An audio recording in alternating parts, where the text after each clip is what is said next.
Hello everyone and welcome once again to The View from the Midwest. It's time for another Bleedin' Blue look at the NHL Central.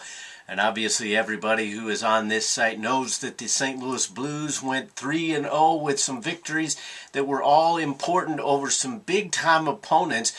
They took down a fairly hot Arizona team just recently.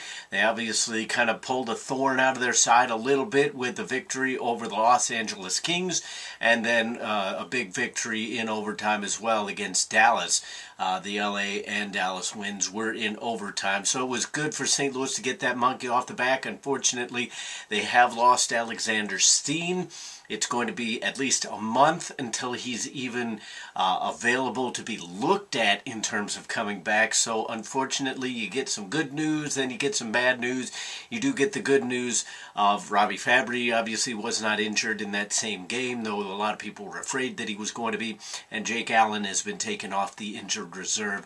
Obviously, we've got all the articles about that information regarding that information on bleedinblue.com, so check that out.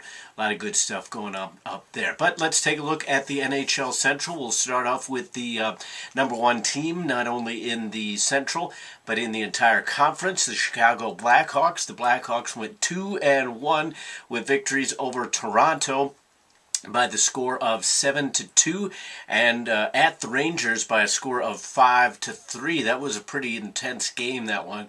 It kept going back and forth with each one tying it up until the Blackhawks finally ended up taking that 2-goal lead and solidifying themselves with the victory. But then they had a bit of a shellacking here just yesterday in the Stadium Series game that took place at the University of Minnesota. And the Minnesota Wild upholding their home turf, so to speak, literally and figuratively, as they pulled off a big win there, getting a 6-1 victory over the Chicago Blackhawks.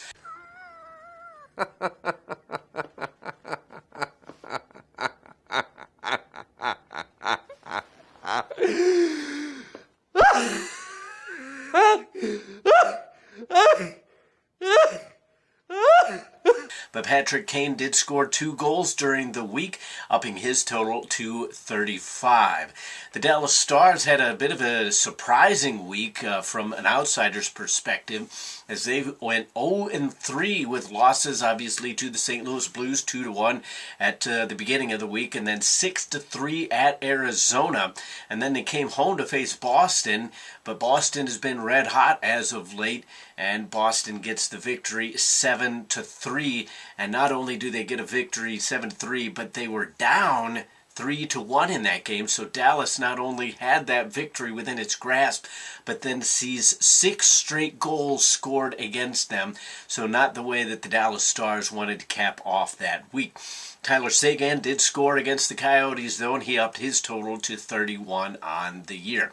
The Minnesota Wild had an excellent week for them. They went 4-0. They won at Vancouver by a score of 5-2, at Calgary 5-3, at Edmonton 5-2, and then came home and obviously had that big Stadium Series win in the outdoor game against Chicago 6-1.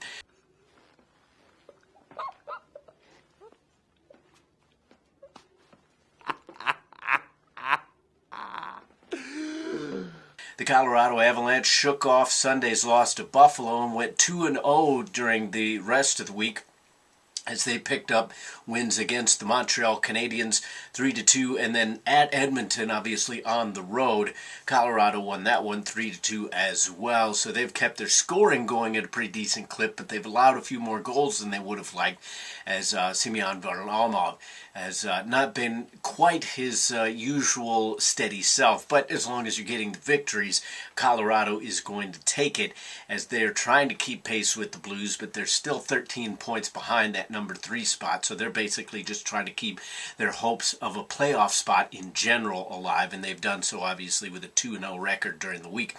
Winnipeg hurt their chances quite a bit. Not that their chances are quite that high to begin with, but the Jets went 0-3 all on the road. It was a very tough road trip for the Jets. They lost to Carolina 2-1, Tampa Bay 6-5. Winnipeg, the way that they normally play, you would figure 5 goals go in the back of the net, you're going to win it, but the defense didn't show up. The goaltending didn't show up in that game either. And they dropped that one 6-5. And then they go to Florida and lose 3-1. So taking a look at the standings right now, the Blackhawks are still in first place by a point over Dallas. Dallas has 80. Chicago has 81. But the Blues are right there. The Blues have 79. So it's going to be a really tight race here for the last couple months of the season. Chicago has played 62 games. They have a record of 38-19-5. Obviously, as I said, 81 points. Dallas has only played 60 games. They have a record of 37-17-6. St. Louis has played 61 games, and they have a record of 35-17-9. Colorado is behind them with 66 points at 31-26-4. The Predators are 27-21-11 with 65 points. The Wild are at 64 points with 27-22-10 as their record.